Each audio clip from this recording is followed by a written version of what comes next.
Hello, students. As you know, we are in a revision period, and in revision class, I have discussed, taught the first chapter, and you all have also completed all the question answers of chapter first. Today, I will revise second chapter. The chapter is the ant and the cricket. Second time I am teaching you this chapter. As you know, this chapter is a fable. Fable means you should know the clear meaning of fable. Fable means the stories or the poems which are written with the character of animals. In such type of stories, in such type of poems, animals work as real character, as actor and actress, and they give us, we human being, some moral, some lesson, some teaching. We learn in each and every line something new.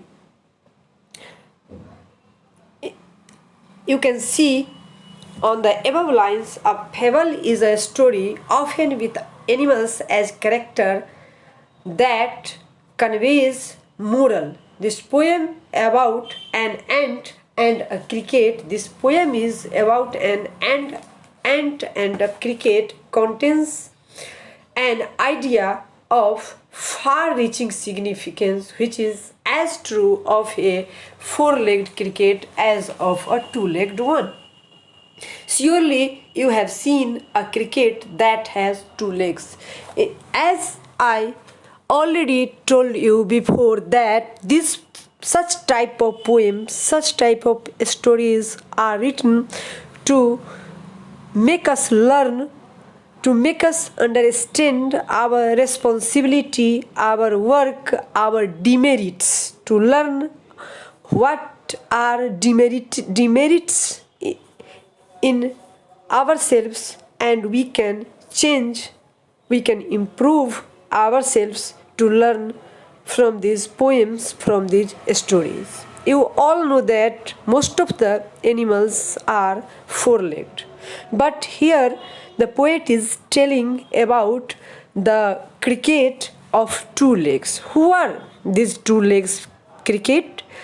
Students, these two legs cricket are you and I, we human being, we people. The person, the people, the students, the teachers who don't do their work properly, who don't mind good or bad things, who don't care, their elders, their teachers, their parents matters, those are called two-legged cricket. Now let's read the poem. A silly cricket, young cricket, accustomed to sing through the warm sunny months of gay summer and spring, began to complain when he found that at home his cupboard was empty and winter was come. In the same way, in these lines, you have learnt that cricket never work. He always sings, dances, and do another work, entertaining work. He likes entertainment.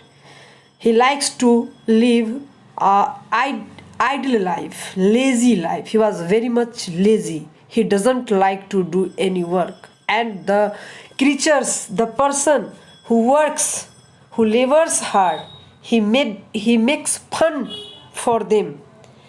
And in same way, you can search or see in your classroom, in your locality, in your family, some people who doesn't work, who don't work, who don't read, who don't labor hard. And if someone is laboring hard, they make fun to him. That, see, he is a scholar. See, he is a laborer. See, he will become Einstein.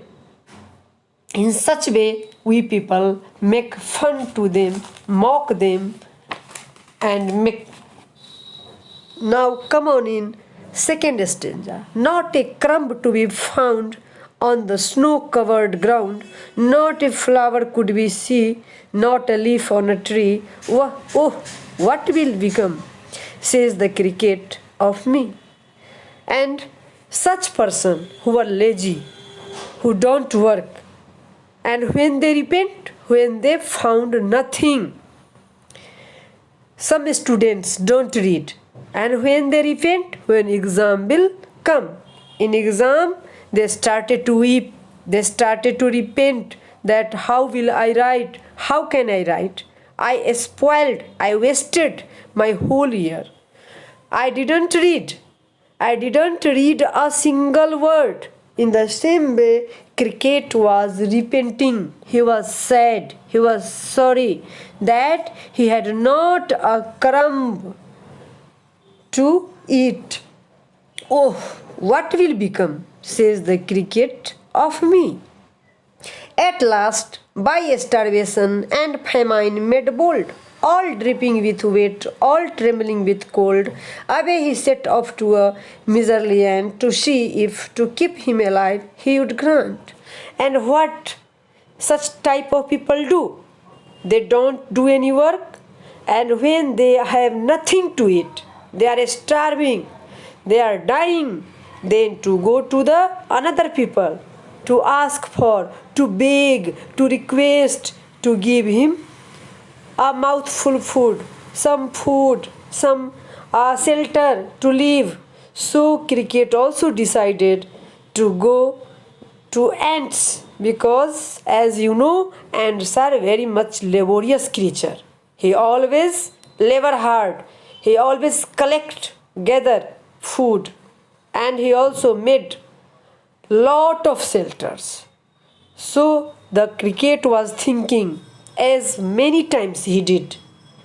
Whenever he didn't get any food, he went to request to ants. So this time he also thought to go to the ants and ask for some food and some shelter.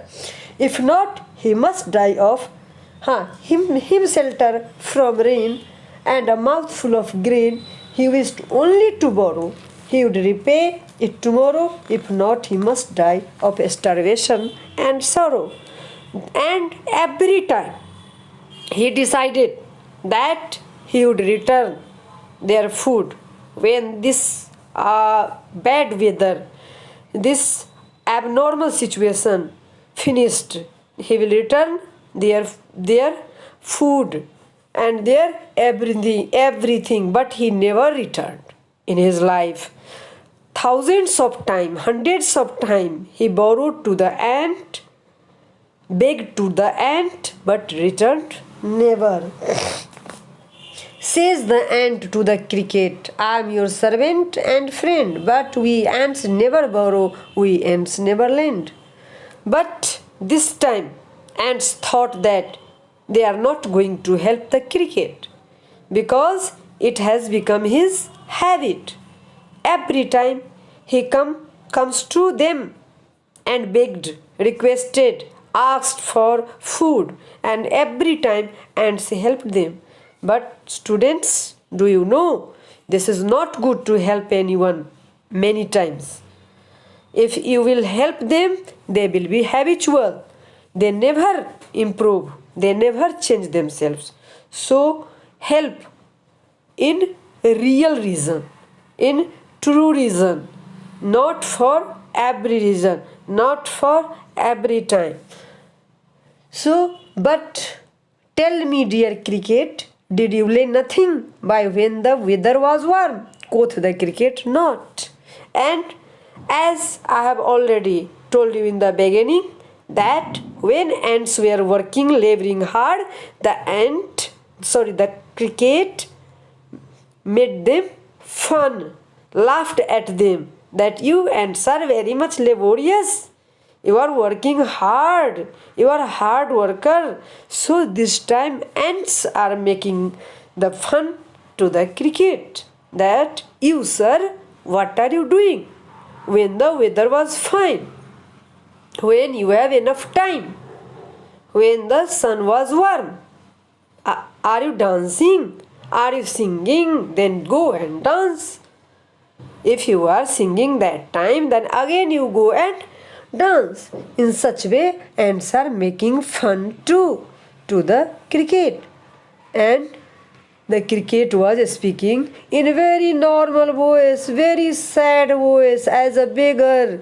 My heart was so light that I sang day and night. For all nature looked gay, you sang, sir, you say. Go then, says the ant, and dance the winter away. And what the cricket said? Cricket said that my heart is very entertaining. I like jokes, fun, and entertainment. So I sang. Then ant said the cricket, sir, you sang. Then you go and dance. When the winter away, in whole winter, in summer, you have sang, then also dance in winter. Thus, ending, he hastily lifted the wicket and out of the door turned the poor little cricket. Fox called this a fable. I will warrant it true. Some crickets have 4 legs and some have 2. And at last, ants didn't help the cricket, and cricket will have to go. He was thinking that he will do something, otherwise he will starve. So he decided to work hard from today, and he went out. Students, the poet is telling that some people say this is a fable. Fable means imaginary story. But author is telling that, poet is telling that he is giving warranty, guarantee that there are some 2 legs cricket in your society, in your locality, in your family, in your classroom. So give them lesson, give them teaching. Don't help them every time. If you are helping them in the periodic test, first periodic test, second, summative one, and they become habitual and they stop reading, they will spoil their life, they will waste their life, they will not be a good student in their life. So stop to help lazy person, lazy students, lazy people who don't work hard, who don't earn for their livelihood. That's all. Thank you. Have a nice day.